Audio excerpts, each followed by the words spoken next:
Hi, my name is Brent. Today I'd like to show you all how to make DIY climbing holds out of just very basic household materials. You have your very own climbing wall. To carve a rock climbing hold, we're going to want to start with dry floral foam. And we just use maybe a steak knife or your fingers and make a cool climbing shape that you'd like to mold.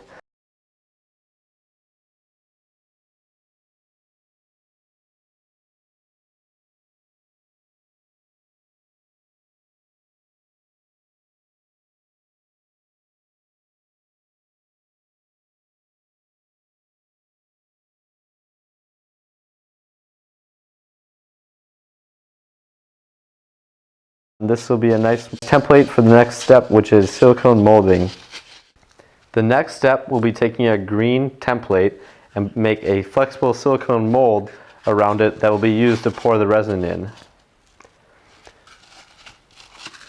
Materials needed for this step are 100% silicone. Clear works best because it's pure silicone. Dawn dish soap, small amounts of water, maybe half a gallon or a gallon of comfortably warm water, as well as cheesecloth, which is a kind of a mesh, a food grade mesh that can be found at any grocery store very cheaply.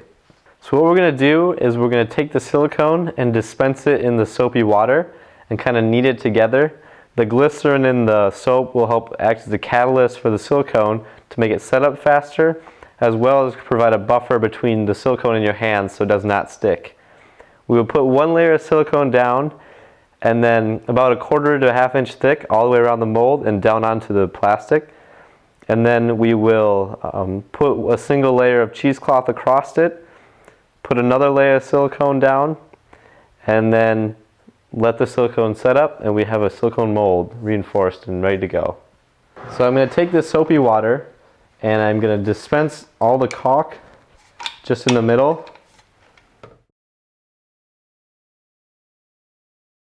The silicone will now be suspended in the soapy water. So we dip both of our hands in the soap and get them wet before we touch the silicone.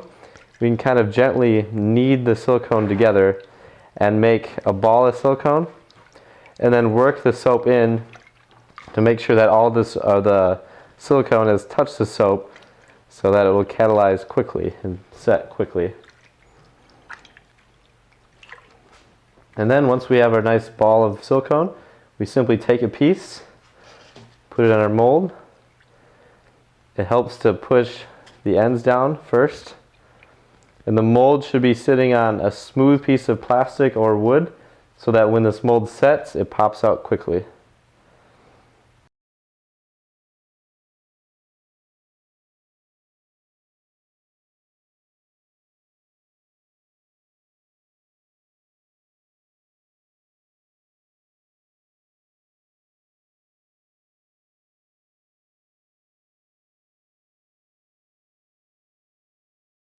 So as you can see, we have our single layer of silicone. It's about 1/4 inch thick, enough to get a nice smooth coverage on the whole surface. Obviously you want to do this in a well ventilated area because silicone is fairly fumy. But once we have our single layer, we're going to use our cheesecloth to cover it, and then we're going to put another layer on. And with a single layer of cheesecloth, the silicone can seep through and stick to itself while this is still wet. And this will reinforce the mold and make it less likely to tear. So once we have our single layer of cheesecloth all cut out, approximately the shape but slightly bigger, and then we're going to gently lay it across and then work it into the single wet layer of single silicone that we already put down. So once we have our cheesecloth laid across, we will then do the exact same thing we just did with another layer of silicone. The second layer does not need to be as thick, it just kind of needs to encapsulate the cheesecloth to keep it all as one piece. Alright, once you have your mold, you have your second layer of silicone completely packed in and smoothed out, and the lip is all the way down to the plastic, all the way around. You can let your mold sit out in a warm, dry, ventilated area. It will set up in about an hour. After our mold is completely dried, we now need to remove the foam from the mold so we have our negative mold ready to pour. We'll start by peeling it back. This mold was already popped off the backing plate, so it's a little easier than usual. But just slowly peel it up, work it up, and then pop the whole piece off.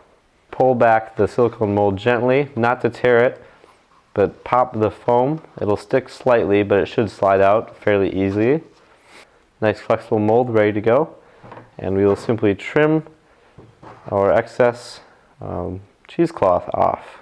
Now that we have our flexible mold ready to go, we need these items for our resin mixture that we will use to pour into our mold to make the final climbing hold.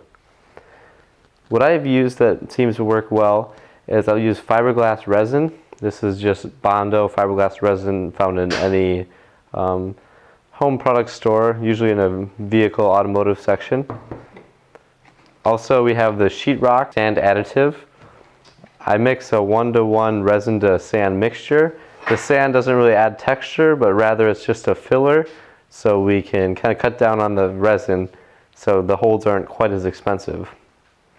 I have measuring cups that I'll use for mixing the resin, and these are graduated in ounces for reference. And then I have a second cup here for water, which I'll show you how I measure my mold volume. And then also I have a paint. I'm just using a Rust-Oleum oil-based paint, but you can experiment with whatever paint, glitter, or coloring options you'd like.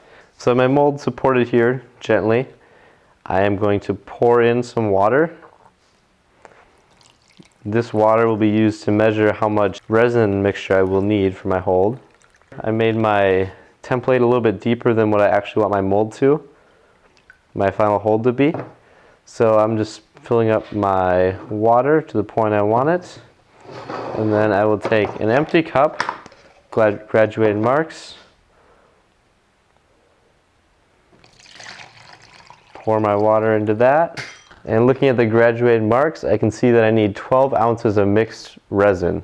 Since I'm doing a 1-to-1 resin to sand mixture, I need 12 ounces total.